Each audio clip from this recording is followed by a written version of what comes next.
नमस्कार दोस्तों, आज हम सब अनुवाद को पढ़ेंगे। आ ही गए हैं तो अनुवाद को अच्छे ढंग से समझेंगे। अनुवाद जो होता है एक्चुअली कोई भी भाषा से दूसरे भाषा को कांटेक्ट करते हैं, मतलब कि एक भाषा से दूसरे भाषा को समझते हैं। जिस प्रकार हमारा यहाँ पर लिखा हुआ है कि हिंदी से अंग्रेजी में करते हैं, जैसे हमारा ट्रांसलेशन होता है। ट्रांसलेशन में क्या बोलते हैं? ट्रांसलेशन ऑक्सफोर्ड जूनियर आप सबने पढ़ा होगा। उसमें क्या होता है, हिंदी हम सब की मातृभाषा हिंदी है, हिंदी से हम सब इंग्लिश में करते हैं, तो ये एक अनुवाद होता है, एक ट्रांसलेशन होता है। उसी प्रकार हमारा संस्कृत भाषा है। संस्कृत भाषा में हम सब क्या करते हैं? अनुवाद करते हैं, एक भाषा से दूसरे भाषा में अनुवाद करते हैं। जैसे कोई भी भाषा से हमारी संस्कृत भाषा में अनुवाद की जाएगी तो हम सब ट्रांसलेशन बोलेंगे, अनुवाद बोलेंगे। तो अनुवाद हमें सीखना है, तो अनुवाद का सीखना है, तो अनुवाद का हमारा कुछ नियम होता है। अनुवाद सीखने के लिए हमें पहले लकार सीखना पड़ेगा। लकार क्या होता है? लकार को हम काल बोलते हैं। काल को हिंदी में हम समय बोलते हैं। तो समय क्या होता है? जो हमारा समय अभी चल रहा है वो हो गया वर्तमान काल। वर्तमान काल जो हमारा बीत चुका, जो हमारा समय बीत चुका है उसे हम भूतकाल बोलते हैं, भूतकाल। और जो हमारा समय आएगा वो हमारा भविष्य काल हो गया। ये हमारा हिंदी के माध्यम से हमारा 3 टाइप का काल होता है, वर्तमान काल, भूतकाल और भविष्य काल। लेकिन हमारे संस्कृत भाषा में लकार को 5 भागों में बांटा गया है। पहला जो हमारा होता है लट लकार। लट लकार को हम वर्तमान काल बोलते हैं। वर्तमान काल जो अभी चल रहा है। दूसरा लकार होता है लोट लकार। लोट लकार को हम क्या बोलते हैं? आज्ञा अर्थक काल, आज्ञा काल। तीसरा हमारा होता है लट लोट लीट लकार। लीट हमारा क्या होता है? लीट लकार, ये हमारा होता है भविष्यत काल। लट लोट लीट लड, ये हमारा क्या होता है? लड लकार, ये हमारा होता है भूतकाल। पांचवा जो लकार होता है हमारा विधिलिंग होता है। विधिलिंग को हम क्या बोलते हैं? विधिलिंग, विधिलिंग, विधिलिंग लकार। विधिलिंग को हम सब चाहिए के तरह यूज करते हैं। तो हम लकार को स्टार्ट करना चाहते हैं। लकार को हम पहले लकार हम वर्तमान काल को पढ़ेंगे। लट लकार। लट लकार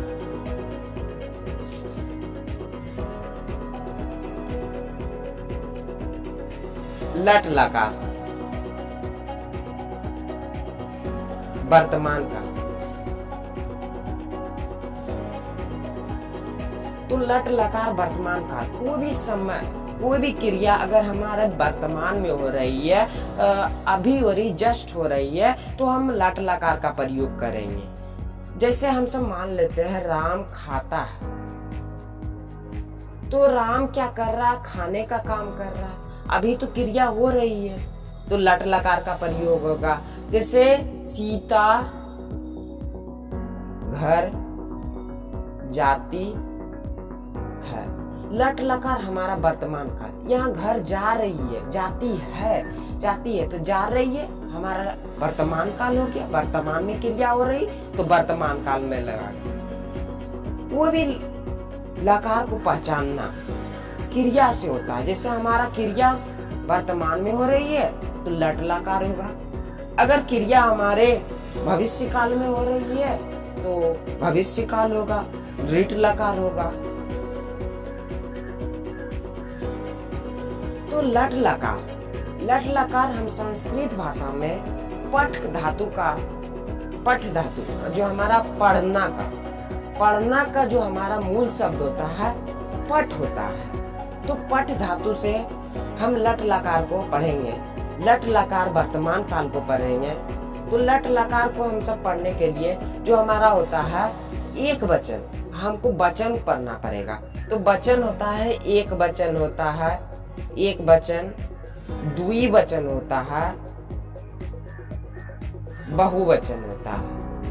अब पुरुष हमारा क्या होता है, तीन पुरुष होते हैं। प्रथम पुरुष होता है, मध्यम पुरुष होता है, उत्तम पुरुष होता है। तो प्रथम पुरुष हमारा जो होता है वो पठती होता है, पठती, ती होता है, त होता है, अंती होता है, पठंती। उसके बाद सी होता है, था, थ, पठत, पठामी, पठावह, पठामह। तो हमारा ये वचन जो है हमारे संस्कृत भाषा में तीन टाइप के वचन होते हैं। एक वचन होता है, द्विवचन होता है, बहुवचन। लेकिन हमारे हिंदी भाषा में दो ही वचन माने गए हैं। एक होता है एक वचन, एक होता है बहुवचन। और हमारा पुरुष जो है प्रथम पुरुष होता है, मध्यम पुरुष होता है, उत्तम पुरुष होता है। तो हम वर्तमान काल में प्रथम पुरुष पठती, प्रथम पुरुष एक वचन पठती होता है, प्रथम पुरुष द्वितीय वचन पठता होता है, प्रथम पुरुष बहुवचन पठंती होता है। प्रथम पुरुष एक वचन मध्यम पुरुष पठसी होता है, मध्यम पुरुष द्विवचन पठता होता है, मध्यम पुरुष बहुवचन हमारा पठत होता है। उत्तम पुरुष एक वचन पठामी होता है, उत्तम पुरुष द्विवचन हमारा पठावा होता है, उत्तम पुरुष बहुवचन हमारा पठामा होता। ये हमारा अनुवाद बनाने में बहुत बेसिक रोल प्ले करता है। बिना इसके कोई भी लकार के कोई भी काल से, बिना लकार के हम कोई भी अनुवाद नहीं बना सकते। तो हमारा लकार पढ़ना बहुत इम्पोर्टेंट पड़ जाता है। तो हम लकार को जान लिए, लट लकार पढ़ लिए। अब हम सब लोट लट पढ़ लिए, अब रीट पढ़ेंगे। रीट हमारा क्या होता है, लीट लकार। लीट लकार हमारा भविष्य काल होता है। भविष्य काल के बारे में पढ़ लेंगे। तो भविष्य काल हम सब पेज उल्टा लेते हैं, भविष्य काल इस पेज में पढ़ेंगे। तो हमारा भविष्य काल जो होता है, भविष्य काल जो हमारा क्रिया भविष्य में होगा, जैसे क्रिया हमारा क्या होगा, भविष्य में होगा, वो सफल हो जाएगा वो काम करके। राम, जैसे हम सब मान लेते हैं, राम कल विद्यालय जाएगा।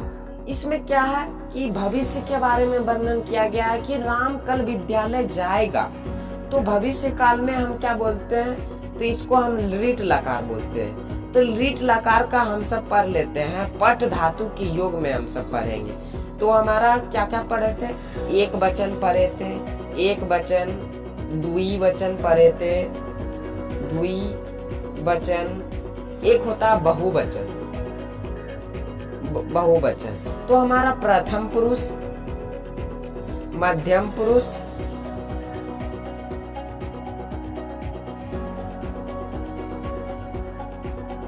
उत्तम,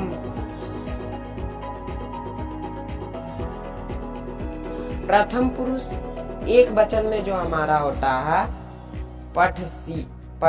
पठ धातु के योग में पठिष्यति होगा, ती पठिष्यथा, तीतः अंति हो जाएगा, अंति।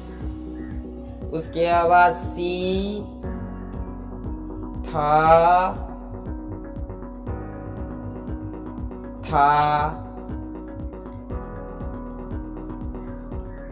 आमी, पठामी, पठामी, आवा, पठामी, पठावा, पठामा। तो हमारा क्या होता है, पठिष्यति, सियति इसमें लगता है हमारा भविष्य काल में। पठियति का प्रयोग होता है। पठिष्यति, पठिष्यता, पठिष्यन्ति, पठिष्यसि, पठिष्यथा, पठिष्यथ, पठिष्यामि, पठिष्यावा, पठिष्याम। तो हमारा हम भविष्य काल के बारे में पढ़ लिए। अब हम सब तीसरा काल के बारे में पढ़ेंगे, लड लकार। इसको हम क्या करते हैं, इस लकार को हम सब ने लीट लकार को अच्छी तरह से पढ़ लिया। अब हम सब लड लकार भूतकाल के बारे में पढ़ेंगे। जब क्रिया हमारे भूतकाल में हो रही है, जो क्रिया बीत चुकी है, तो हम भूतकाल का प्रयोग करेंगे। भूतकाल का प्रथमा एक वचन में हमारा होता है पठत, अत हो जाता है, अत द्विवचन अताम हो जाता है, आन हो जाता है बहुवचन, पठत अह, ताम, त, आम, आम, आब, आम। तो हमारा एक वचन प्रथमा में पठत, द्विवचन प्रथमा में पठताम, अपठताम, और बहुवचन प्रथमा बहुवचन अपठान। मध्यम पुरुष एक वचन अपठः, उसके बाद द्विवचन मध्यम पुरुष अपठताम, मध्यम पुरुष बहुवचन अपठत, मध्यम पुरुष उत्तम पुरुष एक वचन अपठाम, उसके बाद मध्यम पुरुष द्विवचन अपठाव, उत्तम पुरुष बहुवचन अपठाम। तो ये हमारी लट लकार हो गई, वर्तमान काल हो गए। ये वर्तमान काल हमारा जो होता है क्रिया को, मतलब कि जो हमारा भूतकाल होता है क्रिया को भूतकाल में रिप्रेजेंट करता है। ये भी हमारा लकार बहुत इम्पोर्टेंट है। ये लकार को हम अनुवाद के समय पढ़ेंगे, अनुवाद बनाने के समय यूज होगा इस लकार का। तो चलिए हम अनुवाद बनाना सीखते हैं, अनुवाद आगे की ओर बनाते हैं। तो अनुवाद आगे की ओर बनाने के लिए अब हमें आत्मनेपदी को सीखना पड़ेगा।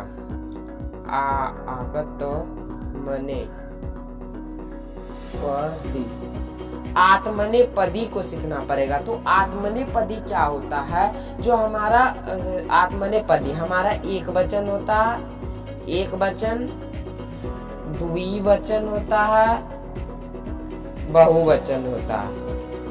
तो एक वचन प्रथम पुरुष होता है, मध्यम पुरुष होता है, मध्यम पुरुष होता है, उत्तम पुरुष होता है। तो एक वचन प्रथम पुरुष में हमारा स होता है, द्विवचन प्रथम पुरुष में सह तौ होता है, बहुवचन में ते होता है। सह तौ ते त्वाम युवाम, यूयम होता है, अहम,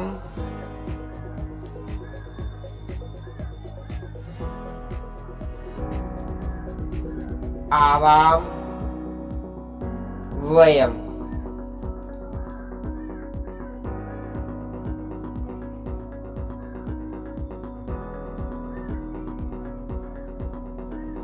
अहम, आवाम, वयम।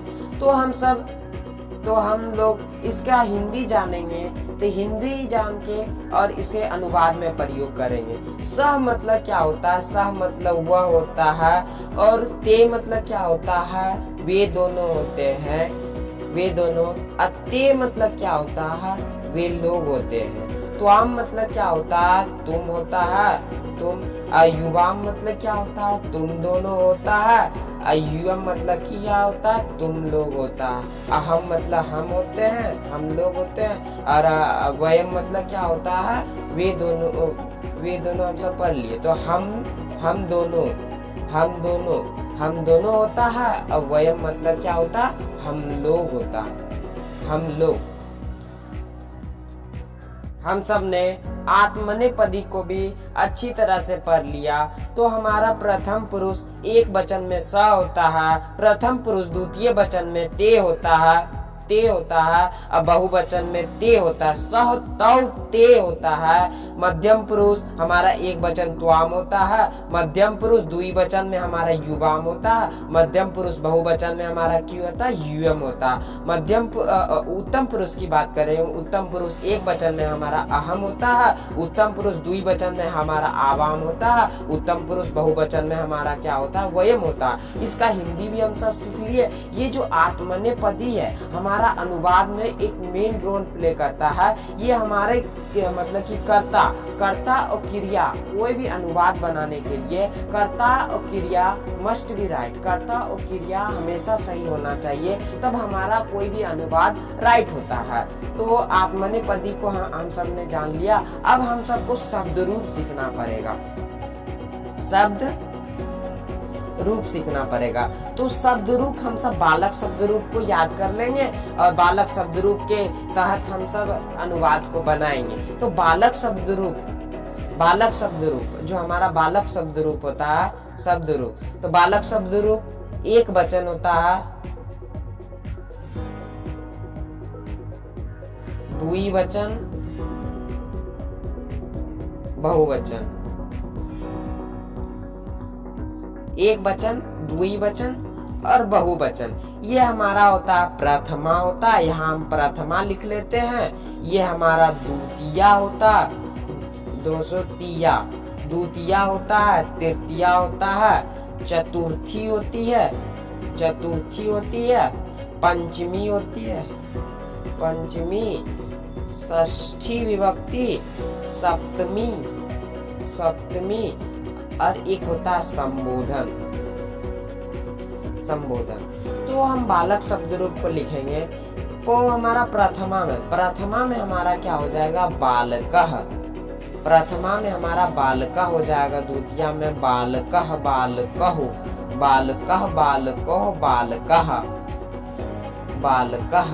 बालकम, उसके बाद द्वितीया का एक वचन बालकः, बालको, बालकः, बालकम, बालकहो,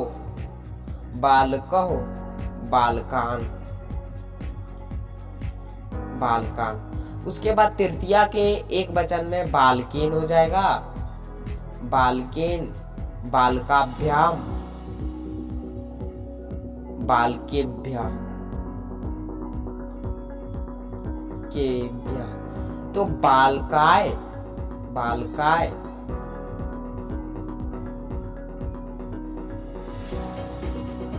बालकाय हो गया, बालकाभ्याम हो गया, बालकेभ्य हो गया, केभ्य।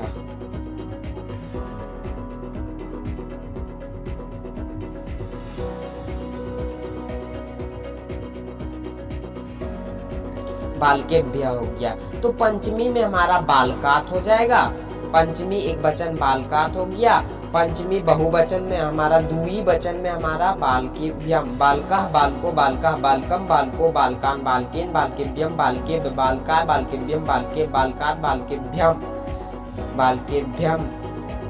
बालकेभ्यः, केभ्यः। षष्ठी विभक्ति हमारा क्या होता है, बालकस्य, बालकस्य, बालकोः, बालका नाम,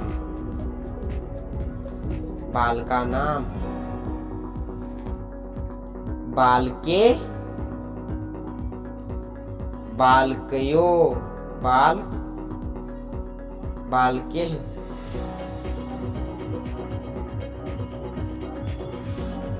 बालके, बालको, बालकेशु, केशु। और हमारा संबंध में क्या होता है, हे बालक, बालक, हे बालकः, हे बालकहो, हे बालकः। तो हम सब एक बार दोहरा लेते हैं पूरा शब्द रूप, बालक शब्द रूप को दोहरा लेते हैं। बालक शब्द रूप का प्रथमा एक वचन में बालका होता है, द्विवचन में हमारा बालको होता है, बहुवचन में हमारा बालका होता है। द्विवचन हमारा बालकम होता है, द्विवचन एक वचन में द्वितीया में एक वचन बालकम होता है, द्वितीया के द्विवचन में हमारा बालको होता है, बहुवचन में बालकान होता है। तो तृतीया के एक वचन में हमारा बालकेन होता है, द्विवचन में बालकाभ्याम होता है, बहुवचन में हमारा बालकै होता है। तो चतुर्थी विभक्ति एक वचन हमारा होता है बालकाय, द्विवचन में हमारा होता है बालकेभ्याम, बहुवचन में बालकेभ्या। पंचमी में हमारा क्या होता है बालकात होता है एक वचन में, द्विवचन में बालकेभ्याम होता है, बहुवचन में हमारा बालकेभ्या। शब्द रूप के षष्ठी विभक्ति में बालकस एक वचन बालकस होता है, द्विवचन बालको होता है और बहुवचन बालका नाम होता है। बालक के सप्तमी विभक्ति एक वचन में बालके होता है, द्विवचन में बालको होता है और बहुवचन में बालकेशु होता है। संबोधन एक आ जाता है सप्तमी के बाद अष्टमी विभक्ति, जिसको हम संबोधन कारक से बुलाते हैं, जो एक वचन में हमारा हे बालक हो जाता है, द्विवचन में हे बालको हो जाता है और बहुवचन में हे बालका हो जाता है। तो हम सब ने शब्द रूप को अच्छे ढंग से सीख लिया। अब हम सब कुछ अनुवाद सीखेंगे, अनुवाद को बनाएंगे, अनुवाद बनाएंगे और बेसिक लेवल से एडवांस लेवल की ओर जाएंगे। तो बेसिक लेवल अनुवाद पहले बनाएंगे और एडवांस लेवल का आगे प्रैक्टिस करेंगे। अनुवाद इस प्रकार है, जैसे राम घर जाता है, तो राम घर जाता है, तो हम इसका अनुवाद कैसे करेंगे? जिसे हम आत्मनेपदी और लकार में हमने पढ़ा, जब राम एक क्या है करता है और हमारा जाता है क्या है क्रिया है। राम घर जाता है, तो हम सब क्या बनाएंगे? कर्ता में हम क्या लगाएंगे? प्रथमा विभक्ति लगाएंगे, रामः लगाएंगे, रामः। घर का क्या होता है? घर को हम संस्कृत में बोलते हैं गृह। रामः गृहम अगच्छति, मतलब कि गच्छति कैसे लग गया? गच्छति। यहाँ पर देख रहे हैं हम गच्छति का प्रयोग किए। गच्छति का प्रयोग हमने क्यों किया? गच्छति का प्रयोग इसलिए किया क्योंकि राम जो है कर्ता एक वचन में है, तो हमारा क्रिया भी एक वचन होगा। अगर कर्ता एक वचन में रहेगा तो क्रिया भी एक वचन में रहेगा। अगर कर्ता बदलता है तो क्रिया को भी बदलना पड़ेगा और हमारा कर्म का ज्यादा उपयोग नहीं होता है। कर्ता और क्रिया कोई भी अनुवाद बनाने के लिए तो कर्ता क्रिया को हमें सही करना पड़ेगा, तभी हमारा अनुवाद सही होगा। तो हम दूसरा अनुवाद बनाते हैं, मोहन कल विद्यालय जाएगा। ये इस वाक्य में जाएगा, ये भविष्य काल की बात हो रही है। तो मोहन कल विद्यालय जाएगा, तो भविष्य काल में हम सब क्या पढ़े थे? भविष्य काल लिट लकार भविष्य काल के बारे में पढ़े थे। तो हम मोहन को हम प्रथमा में लिखेंगे, तो प्रथमा मोहना। कल का क्या होता है? कल को हम संस्कृत में स्व बोलते हैं। मोहना स्व विद्यालय, तो विद्यालय है तो विद्यालयम हो जाएगा, विद्यालयम। जाएगा जाना का क्या होता है? संस्कृत में गम धातु का यूज होता है, तो गम धातु का तो जाएगा तो गमिष्यति हो जाएगा। गमिष्यति कैसे हो गया? सियति सियता, लट लकार का प्रयोग हुआ यहाँ पर। उसके बाद तीसरा सेंटेंस देखा जाए हम, वह दोनों विद्यालय जाते हैं, मतलब कि वह दोनों विद्यालय जाते हैं, मतलब कि दो लड़का है, वह दोनों विद्यालय जा रहा है, तो वे दोनों भी लगा सकते हैं यहाँ पर, वे दोनों भी लिख सकते हैं, वह दोनों के बदले विद्यालय जाता है। तो वे दोनों का क्या होगा? हमारे संस्कृत में हम सब ने पढ़ा सह तौ ते, मतलब कि सह तौ मतलब वे दोनों, वे लोग का क्या होगा? सह तौ ते, तो तौ का प्रयोग होगा। तो हमारा विद्यालय का क्या होगा? विद्यालयम लिखेंगे, तो विद्यालयम। अब मतलब कि जाता है, तो जाता है क्रिया किसमें हो रही? वर्तमान में हो रही, तो हम सब क्या लगाएंगे? गच्छता। तो हम सब ने बनाया तो हमसे हमने बनाया तो विद्यालयम गच्छता। तो गच्छता क्यों लगाए, गच्छता यहाँ ता लगाए। तो प्रथम हम सब ने पढ़ा था प्रथम पुरुष द्वितीय वचन में त होता है, तः। तो हमने त का प्रयोग किया, ये हमारा प्रथम पुरुष के द्वितीय वचन में है, तो इसको भी द्वितीय में रखना पड़ेगा, कर्ता और क्रिया को समान करना पड़ेगा। अब हम चौथा अनुवाद लेते हैं। जैसे यहाँ पर बोल रहा है तुम विद्यालय जाओगे, इस वाक्य में क्या होगा, जाओगे, ये भविष्य काल की बात हो रही है। तुम विद्यालय जाओगे, विद्यालय तुम का क्या होता है, हम सब ने बताया था कि तुम का हम त्वाम लिखते हैं, तो तुम का त्वाम लिख देंगे। विद्यालयम, तो विद्यालय का क्या होगा, विद्यालयम लिखेंगे, त्वाम विद्यालयम। जाओगे मतलब कि जाना का गम धातु होगा, और जाओगे गमिष्यति होगा, गमिष्यति नहीं होगा यहाँ पर, गमिष्यति यहाँ पर हम प्रथमा के लिए, प्रथमा एक वचन के लिए लगाए, तो यहाँ हमारा त्वाम है। त्वाम हमारा किसमें आ गया, मध्यम पुरुष के एक वचन। तो मध्यम पुरुष के एक वचन में हमारा क्या है, सी है, तो गमसी हो जाएगा। तो अब हम पढ़ेंगे तीसरा, पचमा कर लिया, तो पचमा सीता पढ़ती है। तो सीता क्या है, स्त्रीलिंग है। सीता के साथ हम रामा नहीं लगा ले, रामा नहीं लगाते, हम सब सीता के साथ सीता ही लगता है, सीता ही लिखा जाता है। सीता पढ़ती है, तो पढ़ना का क्या होता है, सीता पठती। उसके बाद मोहन काम करता है, छठा वाक्य है मोहन काम करता है। मोहन क्या करता है, काम करता है। वो जो काम हो रहा है वो वर्तमान काल में हो रहा है, तो हम मोहन का मोहना लगा देंगे। मोहना, काम को क्या बोलेंगे, कर्म बोलेंगे, कर्म बोलेंगे। अब करना का क्या हो जाएगा, कुरुति। राम कर्म कुरुति, राम क्या कर रहा है, काम कर रहा है। और सातवां वाक्य है वह मुख से बोलता है। यहाँ पर क्या हो रहा है, हम सब देख रहे हैं कि से का प्रयोग हो रहा है, मुख से बोलता है, मतलब कि यहाँ पर कारक प्रकरण का यूज हो रहा है। लेकिन हम सब अभी तक कारक प्रकरण को नहीं पढ़े हैं, तो अभी इसी तरह बना लेते हैं। आगे हम सब कारक प्रकरण को पढ़ेंगे। तो हम वह का क्या होता है, वह का संस्कृत हम सब ने पढ़ा था। वह का जो हमारा होता है संस्कृत स होता है।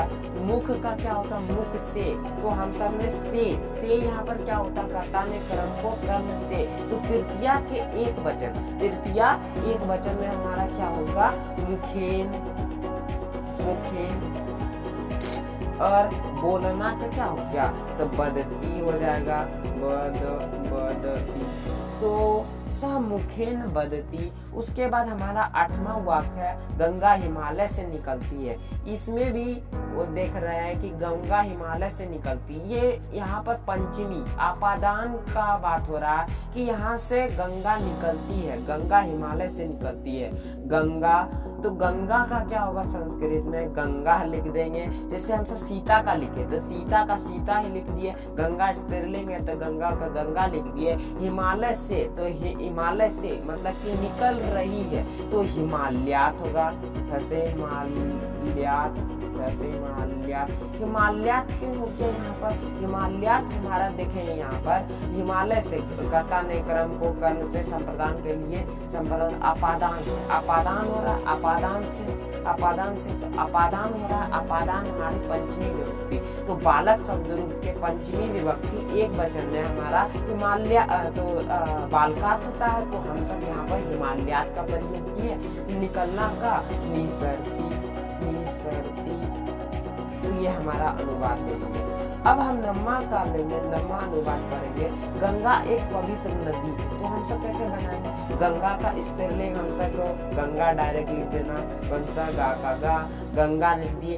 एक मतलब कि संस्कृत एक को हम एक बोलते हैं, एक पवित्र का हम डायरेक्ट बनाएंगे, पवित्र का पवित्र लिख देंगे। नदी का संस्कृत में हम नदह बोलते हैं। और अस्ति का मतलब है अस्ति। गंगा एक पवित्र नदी है, गंगा एक पवित्र नदी आसित। 10वां हम सेंटेंस लेंगे, 10वां अनुवाद बनाएंगे। गंगा का जल जाना जाता है, जल माना जाता है। गंगा का हम जैसे ले लेते हैं, गंगा का जल माना जाता है, तो क्या बनाएंगे, गंगा का, यहाँ पर क्या हो रहा है कि संबंध बता रहा है, गंगा का संबंध बता रहा है। संबंध हमारा किसमें है, षष्ठी विभक्ति, षष्ठी विभक्ति संबंध काल। तो षष्ठी विभक्ति गंगा, गंगा का गंगाया हो जाएगा। तो हमारा शब्द रूप हम सब ने पढ़ा था बालक शब्द रूप। तो षष्ठी विभक्ति के अनुसार हमारा जो पुल्लिंग होता है उसमें कस्य का प्रयोग होगा, लेकिन हमारा स्त्रीलिंग है गंगा, तो गंगाया का प्रयोग है। गंगाया जलम, जलम लगाएंगे, पवित्र गंगा का जल माना जाता है। गंगा जलम मन्यते, मन्यते हो गया। ये हमारा संस्कृत में कुछ अनुवाद हो गया। अब हम आगे पढ़ेंगे अनुवाद। अनुवाद हम सब ने सिंपल अनुवाद